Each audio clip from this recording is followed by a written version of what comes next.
Look, I'm gonna keep it 100% honest. I did not see the Knicks being up 2-0 against the Boston Celtics.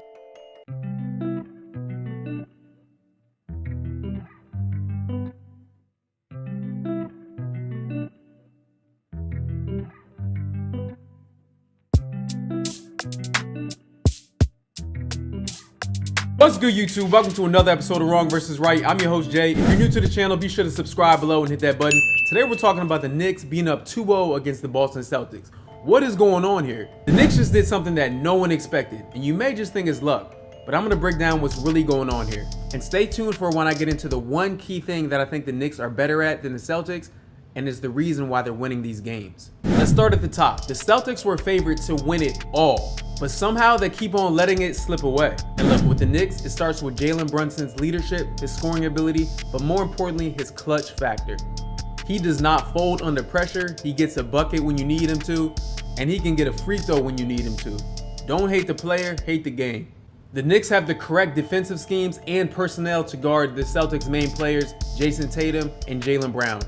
Case in point, Mikal Bridges getting the game-winning steal for Game 1 and the game-winning block or deflection for Game 2. So all the Mikal Bridges haters have gone into hiding, and we just can't find them anymore.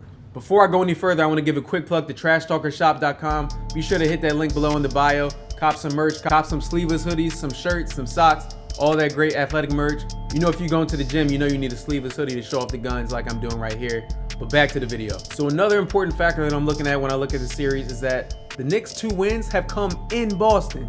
You mean to tell me that you let another team come into TD Garden, take your lunch money, and go back to New York with 2 wins? The Celtics got Paul Pierce out here walking barefoot to work. Man, this really wild though. I can't believe this. Celtics got me out here like this, dog. I'm really walking out here like this. Man, I can't believe it. I got a long walk to go.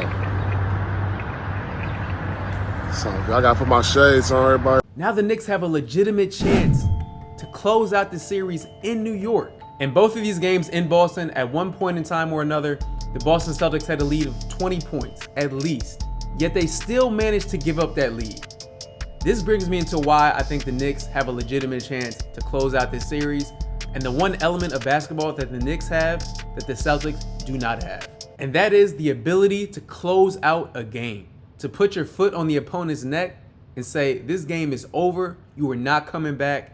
The Celtics' 2 best players have yet to show that they have that in them. It's easy to play good when you have a 20-point lead and you know it's a comfortable lead out there. But when it really gets tight, when the other team starts going on a run, that's the true testament of how good of a player you are. Will you fold under pressure? Will you give the game away? Because that's literally what the Celtics did. The Knicks have a clutch factor about them, led by Clutch Player of the Year, Jalen Brunson. That is the secret sauce to the Knicks when it comes down to the fourth quarter. It's Jalen Brunson's clutch ability. In Game 2, he got the clutch foul, and I can't remember who was guarding him, maybe it's Drew Holiday or Derek White, but he got a clutch foul, put the Knicks ahead, and now puts the pressure on the Boston Celtics to make a play. And so far, we've seen that they're comfortable giving the ball away when the game is on the line. If I was a Celtics fan, I would be sick to my stomach. Back to the point, the Knicks know how to close out games. They get a ball to Jalen Brunson, get a pick and roll if he needs one, or he can just go isolation. I mean, we saw that in the Detroit series where he dropped Osar Thompson, one of the best defenders in the league, and hit a clutch 3-point basket to seal the deal on the Detroit Pistons.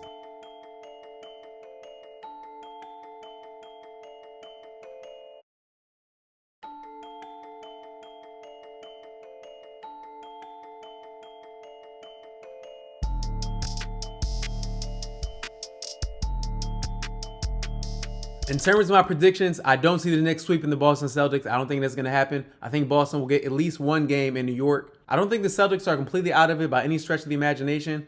They've had a 20-point lead in both games, for crying out loud, but they're just missing something. They're missing that clutch gene, that Mamba mentality to close out the game. But let me know your thoughts below in the comments, and be sure to subscribe to the channel if you're new. Trash Talker merch again at TrashTalkerShop.com. Everybody can't be wrong. Everybody can't be right. I'm out.